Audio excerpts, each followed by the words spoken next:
반갑습니다. 예, 식사들 하셨습니까? 예, 행복하십니까? 예, 행복하신다고 대답하시는 분들도 있고, 그런 거 물어가 많아 라고 얘기하시는 분들도 있는 것 같습니다. 5년 전에, 아마 5년이 된 것 같습니다. 그때 저희 교회를 짓기 위해서 이곳에 와서 말씀을 전하고, 그리고 도움을 이렇게 구했던 적이 있습니다.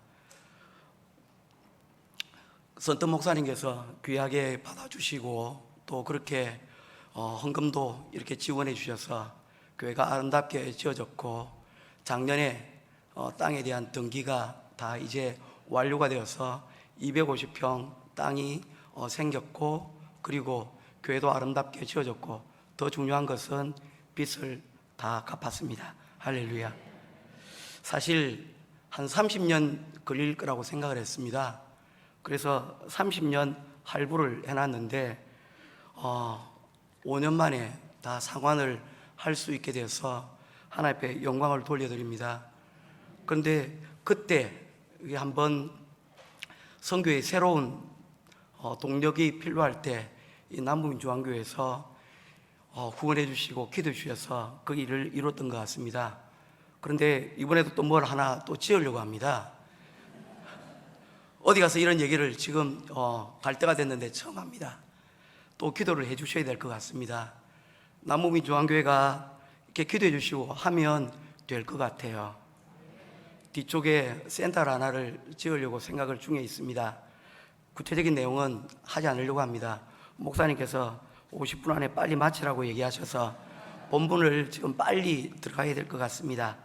기도해 주시고 모쪼록 우리 필리핀에서의 선교의 귀한 열매들이 나올 수 있도록 되어졌으면 감사하겠습니다. 특별히 그때도 제가 느꼈던 게, 저녁 예배를 왔는데 제가 서울부터 인천, 대구, 울산을 이렇게 쭉 다녀왔습니다. 부산에도 말씀을 전했는데 저녁 예배를 드리는 교회는 그때나 지금이나 제가 처음 본 것 같습니다. 그때도 우리 청년들이 찬양을 해주셨는데 대학분지 청년분지 잘 기억이 나질 않아요. 그런데 그때도 너무 제가 큰 은혜 가운데 감사하는 찬양이었는데, 오늘 또 들으면서 제가 설교도 하기 전에 이렇게 목이 쉬었습니다. 너무 감사합니다. 귀한 찬양 불러주셔서 그게 제게는 큰 힘이 되고 있습니다. 오늘 여러분들과 복에 대해서 여러분들과 한번 말씀을 나누기를 원합니다. 2018년도에 세계 행복 보고서가 만들어졌습니다. 2017년도에 조사를 해서 국민 총생산, 기대 수명, 소득, 그리고 국가가 사회에 대해서 어떻게 지원하는지, 그리고 선택의 자유, 부패 지수, 사회의 관용도, 이런 부분들을 다 모아서 등수를 매기는데 2018년도, 2019년도 통계에서 1등이 핀란드 나라가 되었습니다. 2등과 3등이 순위가 바뀌었는데 여전히 노르웨이와 덴마크가 그 순위를 차지하고 있습니다.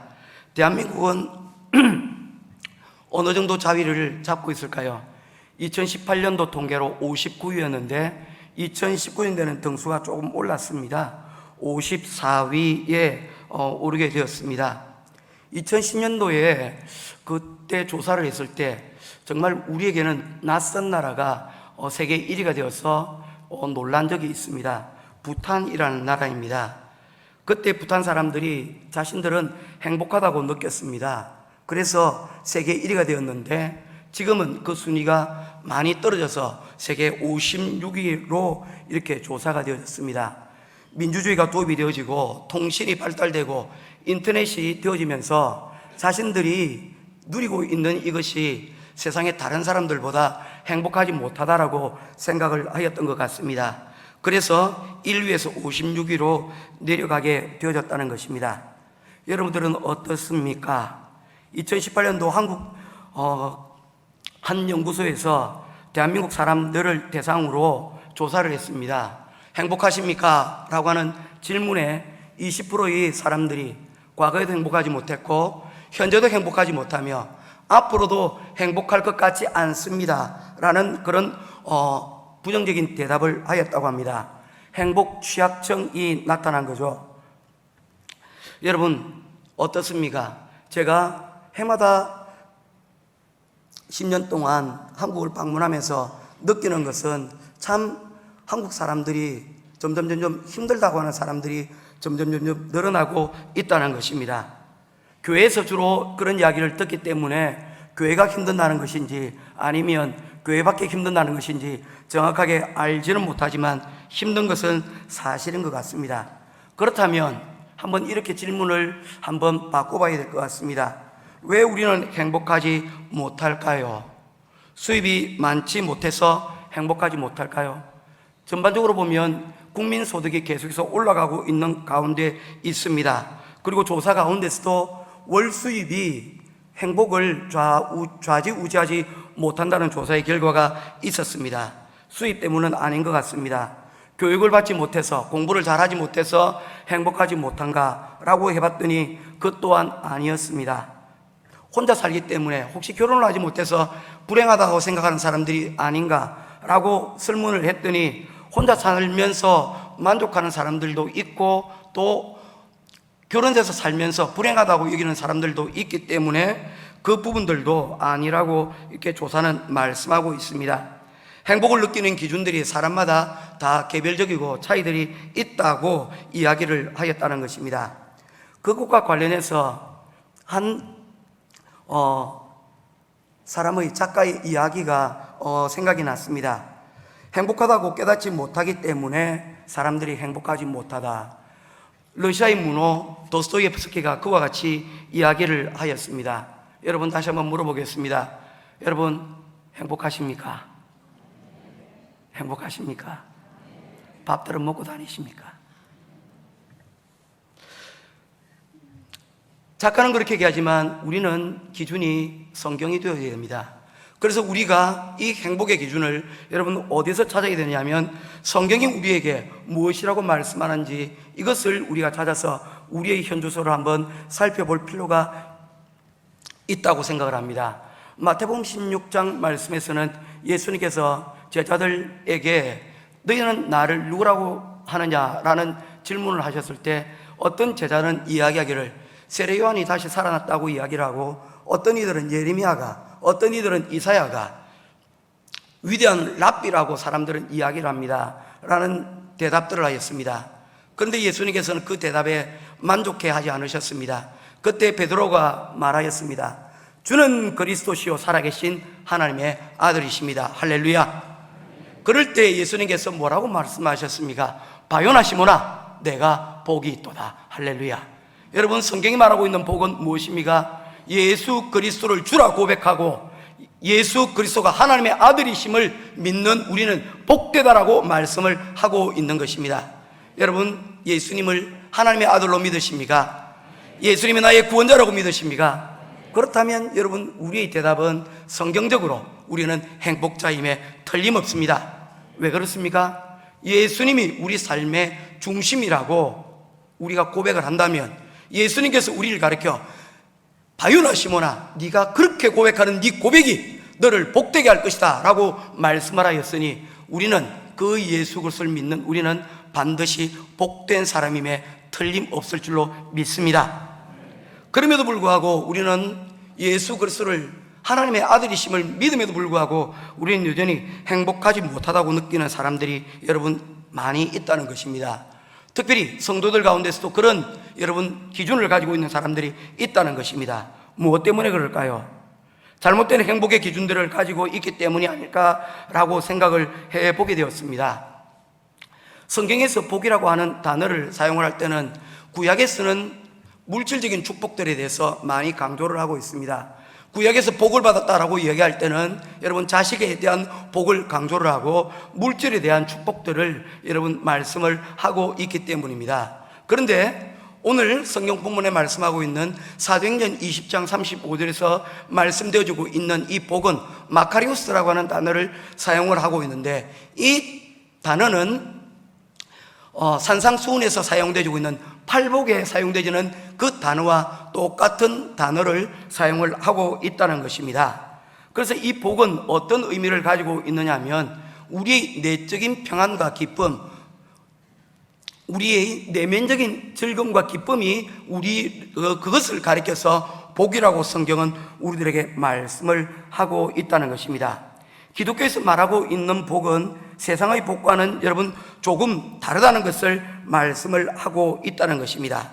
그렇다면 성경이 말하고 있는 복은 무엇인지 한번 여러분들과 말씀을 살펴보기를 원합니다. 구약 성경에서 이 복이라는 단어가 요셉의 경우에 다음과 같이 사용이 되어지고 있습니다. 요셉은 여러분들도 잘 알다시피 형님들의 손에 팔려서 애굽의 종으로 여러분 가게 된 것을 우리는 기억합니다. 맞습니까? 그리고 그는 그곳에서 애굽에서 여러분 12년 동안 종살이를 하게 됩니다. 요셉이 원한 것입니까?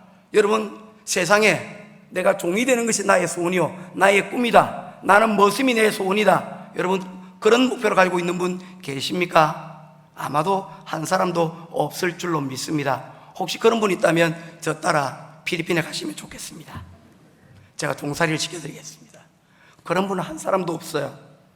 요셉이 원한 결과가 여러분 종살이가 아니었다는 것입니다. 그리고 39장 창세기 39장 말씀에 보니까 그는 옥살이를 하였다라고 성경이 말씀하고 있습니다. 우리말로 전과가자가 된 것이죠.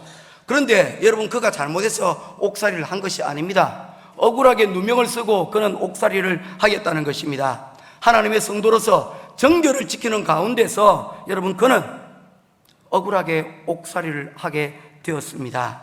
종살이, 옥살이, 그 어느 것 하나 여러분 복과는 상관이 없는 단어처럼 보여집니다. 그런데 성경은 이를 가리켜서 형통하였다라고 말씀을 하고 있습니다. 형통하였다. 이 형통이라는 것을 여러분 다른 의미로서 여러분 복이라는 단어와 매칭을 시킬 수가 있다는 것입니다. 39장 3절 말씀, 39장 23절 말씀에 보니까 요셉이 하나님과 동행하였으므로 형통하였다라고 성경이 말씀을 하고 있다는 것입니다. 요셉은 자신의 형통의 여러분 복의 기준을 여러분 그가 옥살이를 하고 종살이를 하는 것에 여러분 환경에 따라서 그가 복이 있다 복이 없다라고 여러분 생각하지 않았다는 것입니다. 요셉에게 있어서 복은 하나님이 나와 함께 하는가 하지 않는가 하는 것이었다는 것입니다. 그래서 그는 형님들의 손에 팔렸을 때도 그가 여러분 부당한 요구에 거절하여 그가 옥살이를 하는 가운데서도 그것이 하나님의 뜻임을 여러분 그가 받아들이고 그것을 자신의 복으로 여겼다는 것입니다. 그래서 요셉에게 있어서는 그의 복은 기준은 무엇입니까? 자신의 뜻대로 되어지는 것이 여러분 요셉에게서는 그게 복의 기준이 아니었다는 것입니다. 세상에서의 복의 기준은 무엇입니까? 내 뜻대로 되는 것 아닙니까? 내가 원하는 대로 되는 것 아닙니까? 내가 갖고 싶은 것 가지는 것 그것 복 아닙니까? 내가 되고 싶은 직장 가는 것 그것 복 아닙니까? 그러나 요셉은 그것을 복으로 여기지 않았다는 것입니다. 요셉에게 있어서 복은 하나님에 대한 믿음이었습니다. 자신이 잘못한 것이 아니게 하나님의 뜻대로 되어지고 있다라고 그는 믿었습니다. 그래서 그는 하나님이 나와 동행하시는 것을 복의 기준으로 삼았다는 것입니다. 종살이에서 옥살이에서 좌절하고 낭망하지 않았다는 것입니다. 할렐루야.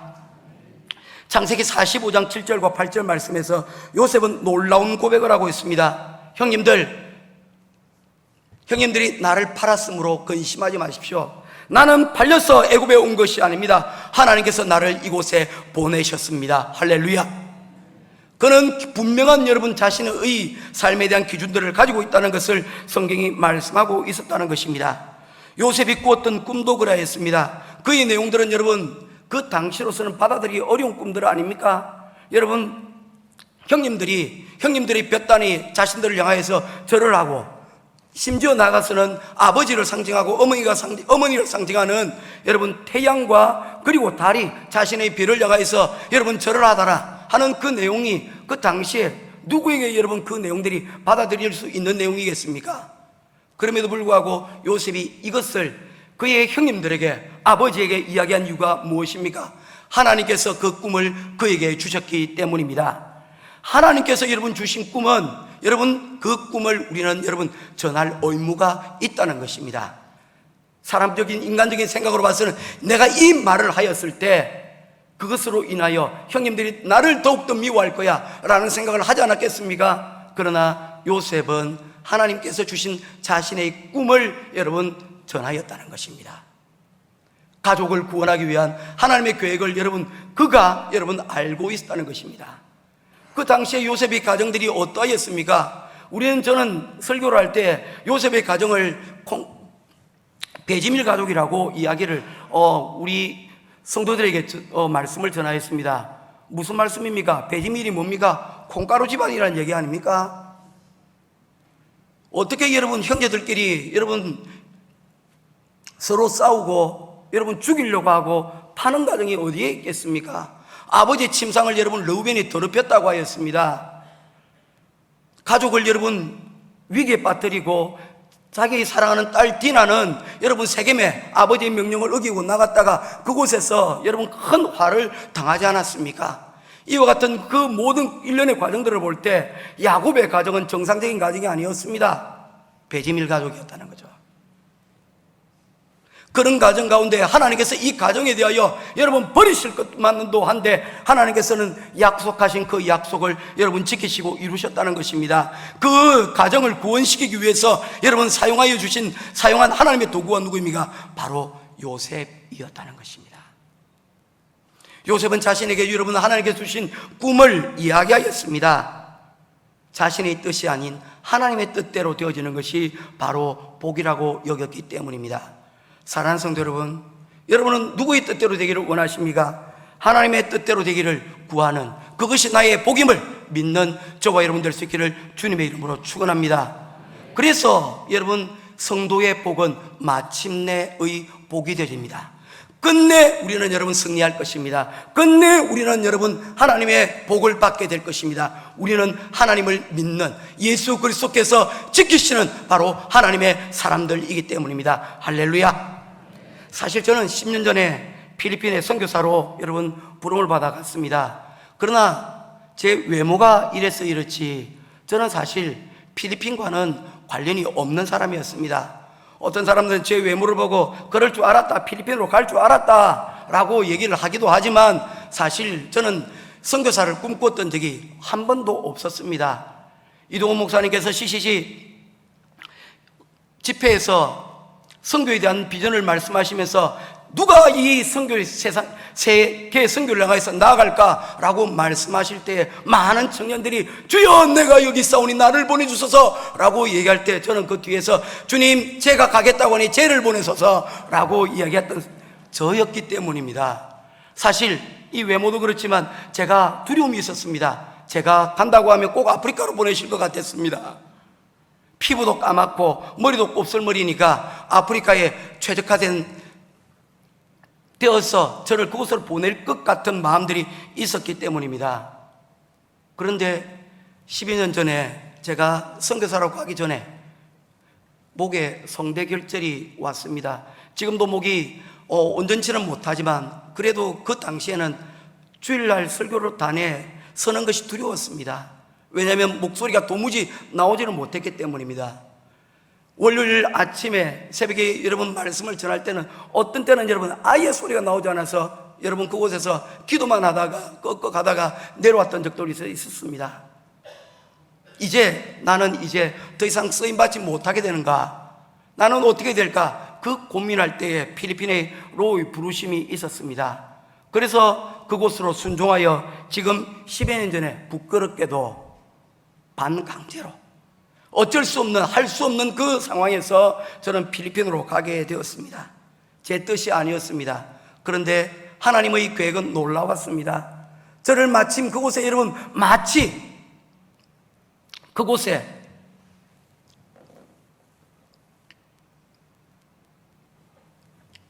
예배하신 것처럼 사람들과 녹아들고 선교 현장에서 제 마음이 뜨거워지고 그곳에 섬기는 일들이 즐겁고 행복하였습니다.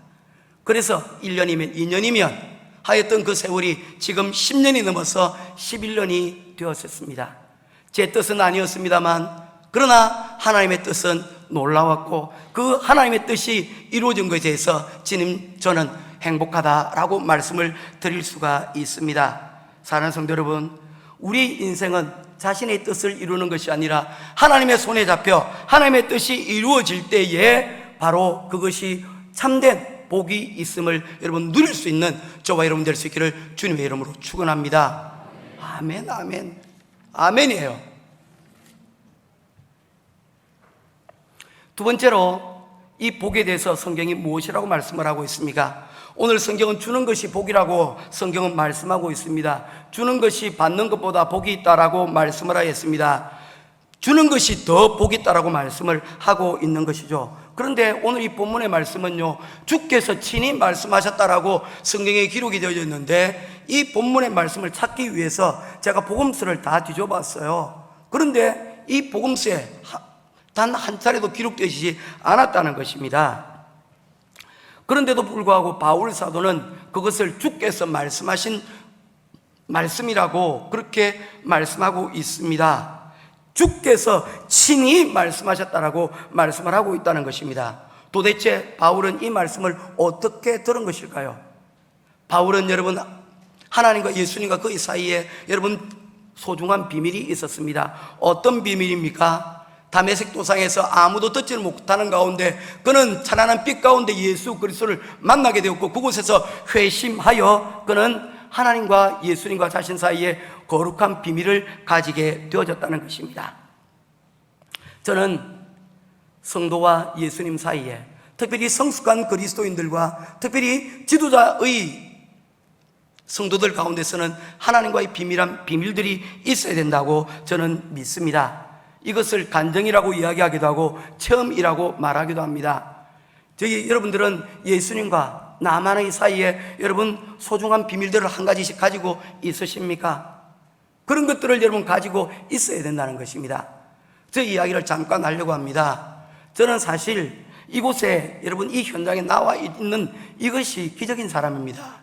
왜냐하면 저희 아버님은 이북 출신이십니다. 나이 40에 여러분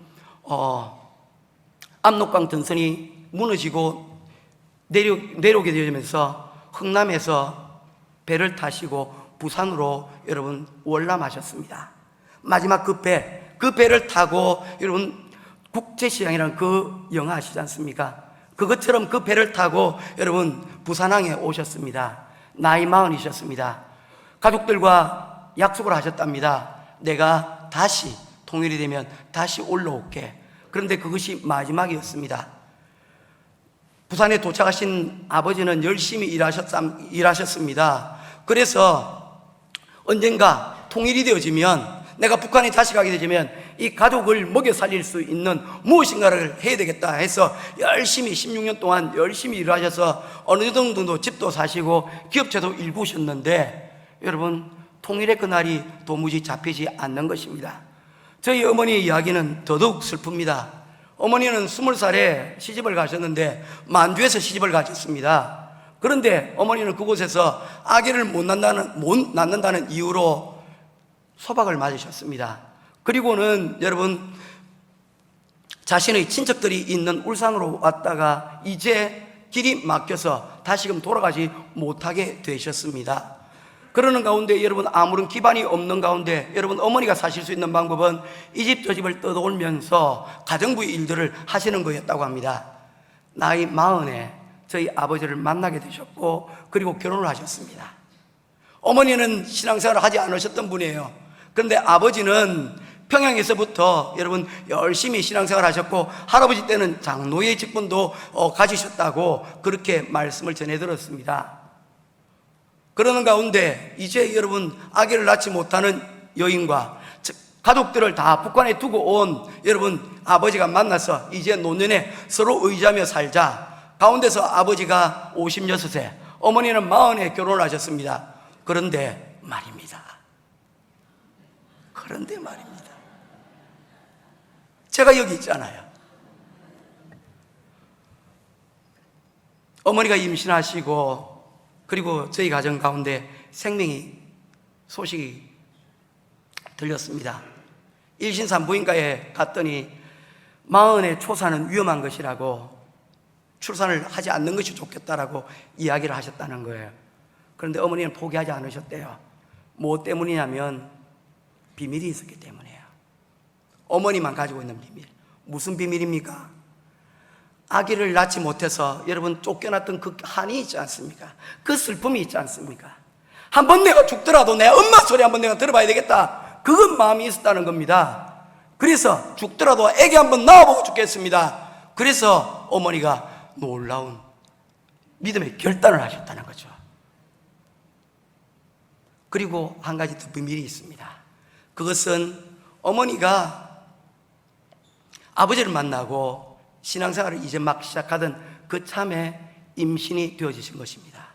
그래서 어머니는 그것이 하나님께 주신 선물이라고 여겼다는 것입니다. 자신의 기도에 자신의 한을, 자신의 눈물을 하나님께서 씻어주셨다라고 생각을 하셨기 때문입니다. 어머니는 제가 간정이었습니다. 사랑하는 성도 여러분, 여러분들과 하나님 사이에는, 여러분들과 예수님 사이에는 신앙 가운데 여러분 어떤 비밀이 있습니까? 예전 찬송가 499장 찬양에 보면 저 장미꽃 위에 있을 아직 맺혀 있는 그때에 귀에 은은히 소리 들리니 주 음성 분명하다. 같이 하겠습니다. 주가 나와 동행을 하면서 나를 친구 삼으셨네. 우리 서로 받은 그 기쁨은 어떻다고요? 알 사람이 없도다. 할렐루야. 여러분, 이것이 있어야 돼요. 그래야 예수 믿는 맛이 나는 거예요. 예수님과 나 사이에 여러분 알지 못하는 이 비밀 정도는, 하나 정도는 가지고 있어야 신앙생활 할 맛이 난다는 겁니다. 비밀스럽게 기도하였는데 기도했던 그 응답이 여러분 있어야 한다는 것입니다. 사무엘의 어머니 한나가 그랬지 않습니까? 그가 여러분 하나님과 여러분 그 사이에서 비밀한 기도에 여러분 응답이 사무엘이 아니었습니까? 여러분 그런 비밀쯤은 하나쯤 가지고 있어야 된다는 겁니다. 오늘 시간이 없어서 영상을 털지는 못합니다. 그래서 말로 대신합니다. 제게는 비밀이 있습니다. 필리핀에 10년 전에 제가 할 수 있는 일이 별로 없었습니다. 그저 생존하기에 급급했습니다. 준비되지 못한 선교사의 모습이었기 때문입니다. 그런데 선교지에 올라가서 아이들과 대화를 하는 가운데 물었습니다. 너희들 꿈이 뭐니? 라고 물었더니 아이들이 나는 꿈이 없어요.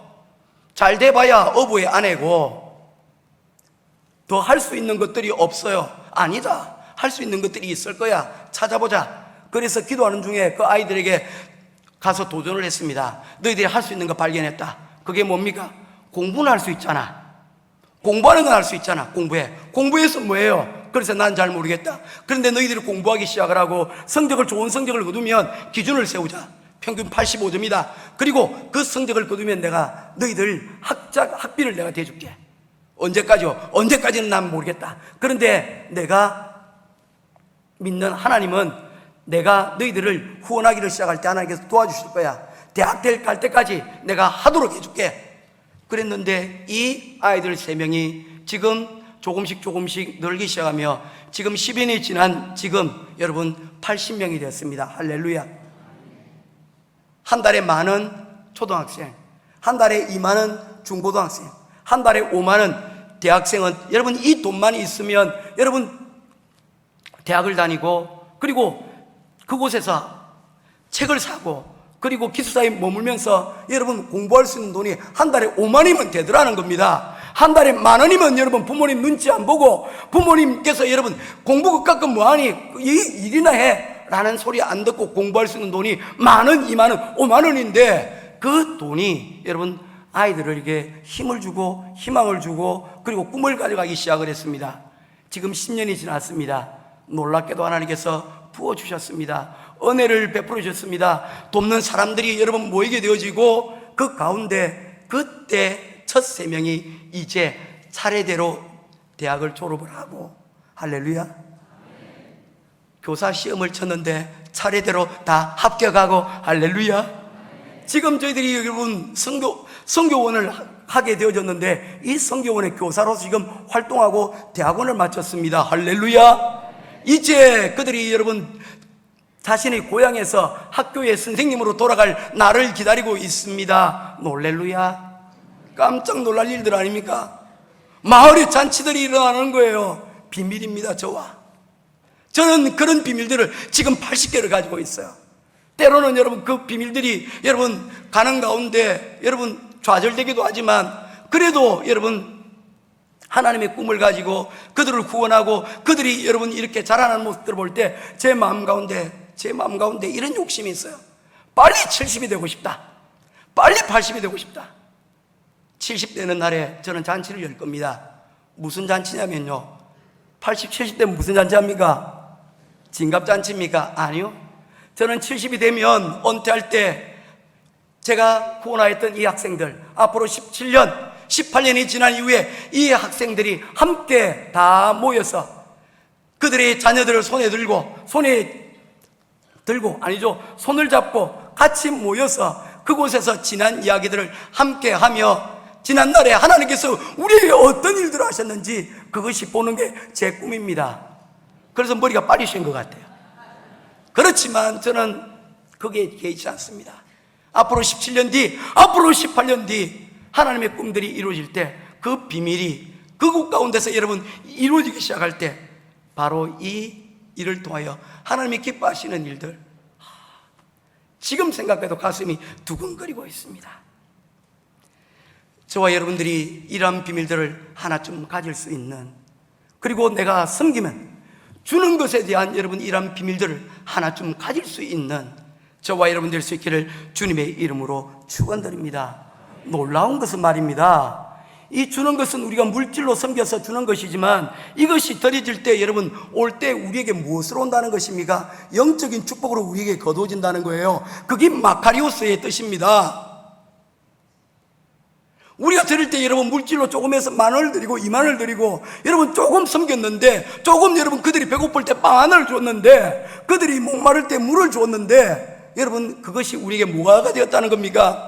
우리에게 기쁨이 되고 우리에게 여러분 그것이 여러분 평안이 되더라는 겁니다. 하나님의 일을 하고 하나님의 꿈을 꾸는 자에게 하나님께 주시는 복은 무엇입니까? 우리의 성도의 여러분 기쁨이요 생명이요, 그곳에 하나님의 평안이 거하게 될 것을 믿으시는 저와 여러분 될 수 있기를 주님의 이름으로 축원합니다. 아이들을 보면 짜증을 내는 사람들이 있습니다. 여러분 그건 온전한 것이 아니에요. 그건 병들어 있는 겁니다. 반응을 보면 알 수 있어요. 여러분 예쁜 아이를 보고 예쁜 사람을 보면 어떻습니까? 남자 같으면 예쁜 여자를 보면 어떻습니까? 여러분 가슴이 뛰어야죠. 여자들 가운데 여러분 멋진 남자를 보면 어떻습니까? 여러분 소녀의 마음이 뛰어야 되지 않겠습니까? 그런데 잘생긴 남자 여러분, 그리고 예쁜 여자 봐도 화를 내고 여러분 그들도 보지도 않으면 그 마음에 뭔가 병이 든 거예요. 성도는 무엇입니까? 말씀 듣고 찬양 듣고 기도할 때 여러분 반응 보면 알 수 있는 거예요. 찬양할 때 그 얼굴에 여러분 기쁨이 있느냐, 평안이 있느냐, 그것이 즐거운가, 그것이 여러분 우리의 신앙이 아직 건강한지 아니면 병들어 있는지를 알 수 있는 것이라는 것입니다.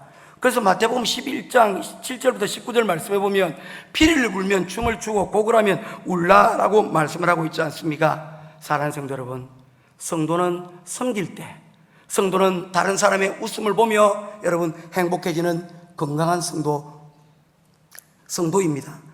저와 여러분들이 그와 같은 약속들을 여러분 받고 마음의 기쁨을 가질 수 있는 저와 여러분 될 수 있기를 주님의 이름으로 축원합니다. 그런데 여러분 우리가 이 주는 것이 복이라는 걸 알고 있고, 예수님께서도 주는 것이 받는 것보다 복이 있다고 말씀하셨는데도 불구하고 우리가 주지 못하는 이유가 뭡니까? 바로 우리의 영적으로 건강하지 못한 것이 있기 때문입니다. 왜 건강하지 못할까요? 마태복음 4장에 보면 예수님께서 사탄에게 시험을 받으시는 장면이 등장하고 있습니다. 돌로 떡을 만들어 먹으라고 하였습니다. 예수님께서는 돌로 떡을 만들어 먹지 않으셨습니다. 예수님께서 떡을 먹는 것이 부정한 것이라고 여러분 여겼습니까? 그렇지 않습니다. 사람은 떡을 먹어야 됩니다. 떡을 먹어야 살 것 아닙니까? 그런데 떡만 먹어서는 안 된다는 것입니다. 민수기 성경은 이스라엘 백성들이 출애굽을 한 뒤에 40년간의 광야의 역사를 기록한 성경입니다. 그래서 이 민수기 성경을 영어 성경으로는 넘버스라고 이렇게 표현하고 있습니다. 민수기 1장과 26장에 인구조사에 대한 기록들이 있기 때문입니다. 그런데 구약 성경의 제목은 이것과는 사뭇 다릅니다. 베미드바르, 광야에서 라는 제목을 가지고 있습니다. 이 말이 무엇입니까? 광야에서 그들이 그곳에서 여러분 40년 동안 지냈던 그 기록들을 여러분 그대로 기록을 하고 있습니다. 그런데 그 40년 동안 이스라엘 백성들이 무엇을 하였습니까? 하나님께서 주시는 여러분 내려주시는 만나를 먹었습니다. 하나님께서 내려주시는 메추라기를 먹었습니다. 바위를 갈라 흘러넘치는 여러분 생명수를 마셨습니다. 할렐루야. 40년이 지나도록 의복이 떨어지지 아니하고 신발이 헤어지지 않았다라고 하였습니다. 하나님의 도우심이 있었습니다. 그런데 문제는 그들이 그것으로 끝났다는 것입니다. 하나님께서는 이스라엘 백성들을 부르실 때 출애굽기 19장 5절 4절 5절 말씀에 보면 하나님께서 너희를 거룩한 백성으로 부르셨고 그리고 제사장 나라로 삼으신다라고 말씀이 되어져 있습니다. 즉 하나님께서 이스라엘 백성들을 광야로 불러내신 이유는 잘 먹고 잘 살기 위해서 불러주신 것이 아니라는 것입니다. 우리 아이들에게 여러분 요즘 꿈이 뭐냐고 물으면 우리 아이들도 그래요. 부자 되는 것이 꿈이래요. 운동선수가 되든지 연예인이 되든지 무엇을 하든지 간에 다 모든 것은 부자로 향하고 있더라고요. 문제가 있는 겁니다. 우리가 여러분 그 정도로 우리가 부에 목말라 있습니까? 우리가 이만하면 여러분 잘 사는 나라입니다. 필리핀에서 여러분 살고 있는 모습들을 보게 되면 우리나라 잘 사는 나라예요. 괜찮은 나라입니다. 세계 어디를 나가봐도 이만한 나라 여러분 많이 없습니다. 하나님께서 이스라엘 백성들을 광야로 부르신 것은 물을 먹고 만나를 먹이고 메추라를 먹이기 위함이 아니었다는 것입니다. 그에게 좋은 집을 주고 부동산을 허락하셔서 그곳에서 집 짓고 사는 것이 목적이 아니었다는 것입니다. 너희를 통하여서 세상을 구원하는 하나님께서 축복의 통로를 삼기 위해서 이스라엘 백성들을 불러주셨다는 거죠. 그런데 여러분 이스라엘 백성들이 그곳에서 무엇을 하였습니까? 방황하였습니다. 그곳에서 가나안에 들어가지 못하였습니다. 40년 동안 여러분 방황하다가 그곳에서 다 죽어버리고 말았습니다. 이유가 뭡니까? 밥은 먹고 물은 마실 줄 알았는데 옷은 입을 줄 알았는데 무엇을 먹지 못한 것입니까? 사람이 떡으로만 살 것이 아니요 하나님 입으로 나오는 하나님의 말씀으로 말미암아 살 것이다. 할렐루야. 하나님의 말씀이 그들 가운데 들려졌고 시내산에서 1년 동안 머물면서 하나님의 말씀이 예배드리는 법을 교육하였음에도 불구하고 그들의 귀는 하나님의 말씀이 들리지 않았다는 것입니다. 들렸지요. 들렸는데 그 들린 것이 어디로 왔습니까? 설사였던 거죠. 먹기는 먹었는데 그 말씀이 양분이 되지 못하고 다 밖으로 흘러버렸다는 것입니다. 이것을 사자성어로 영적 설사라고 이야기를 하는 거예요. 예배는 드리는데 찬양은 드리는데 기도는 하는데 하나님의 성도로서 살아가고 있지 못한 겁니다. 그러니 먹은 것이 있어도 줄 것이 없는 신세가 되어버리고 마는 것입니다. 혹시 오늘 이 예배 가운데 청년의 때에 하나님의 말씀이 들어왔는데 하나님의 말씀이 아무런 작용을 하지 못하고 이 이스라엘 백성들처럼 설사 가운데 설사병을 앓고 있는 분은 혹시 계시지 않습니까? 정신 차리시기 바랍니다.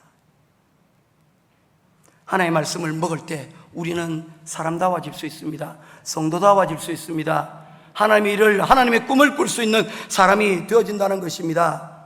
사람은 밥만 먹는 존재가 되어서는 안 됩니다. 사람이 살아가는데 꼭 필요한 게 의식주가 있지 않습니까? 식이 중간에 두 번째 있어요. 그 앞에 의가 있습니다. 왜 옷이 더 중요합니까? 사람이 밥만 먹는다고 사람이 되는 것은 아닙니다. 그것은 짐승도 마찬가지이기 때문입니다. 사람이 사람다워질 수 있는 것은 옷을 입을 수 있어야 된다는 것입니다. 체면을 차릴 줄 알아야 된다는 거예요. 사람이 떡으로만 살아서는 안 된다는 것입니다. 직장만 가지고 1등만 가지고 살면 안 된다는 것입니다.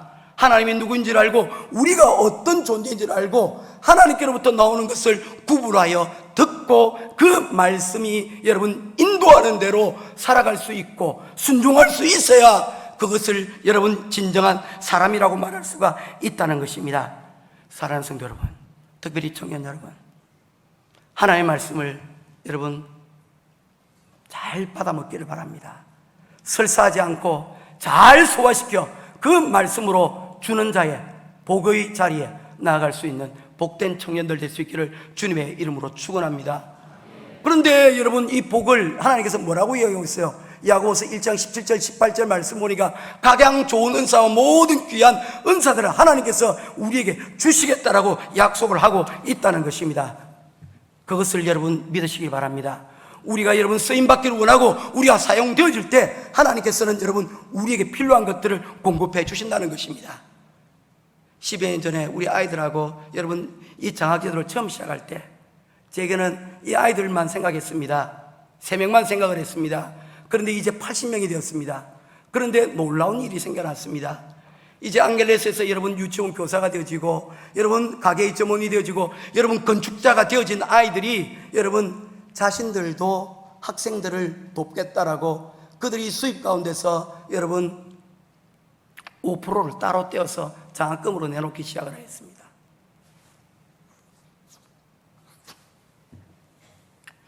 은혜의 순순함이 만들어지고 있습니다. 우리가 주지 못하는 이유는 다른 것이 아닙니다. 우리의 계산이 틀렸기 때문입니다. 예수님께서 베세다 광야에서 5,000명을 먹이실 때 예수님께서 어떻게 하는지 제자들에게 물으셨습니다. 빌립은 200데나리온이 되는 많은 돈이 필요하기 때문에 이것은 우리가 할 수 없습니다라고 얘기했습니다. 안드레는 그렇게 하지 않았습니다. 아이를 데려왔습니다. 그가 가지고 있는 자그마한 것을 드렸습니다. 예수님께서 뭐라고 말씀하셨습니까? 마가복음 6장 37절 말씀에 너희가 먹을 것을 주라. 할렐루야. 보리떡 2개와 여러분 물고기 2개와 보리떡 5밖에 없습니다. 우리가 가지고 있어서 이것뿐입니다. 그러나 예수님이 있다면 가능할 줄 믿으시기 바랍니다. 우리의 계산법 가운데 예수님이 빠져 있으면 우리의 계산은 다 틀려져 버리는 겁니다. 비록 적은 것이라도 드리기 시작하고 나눠주기 시작을 하면 그곳에서 하나님의 셈법이 새롭게 시작이 되어진다는 것입니다. 이제 말씀을 맺기를 원합니다.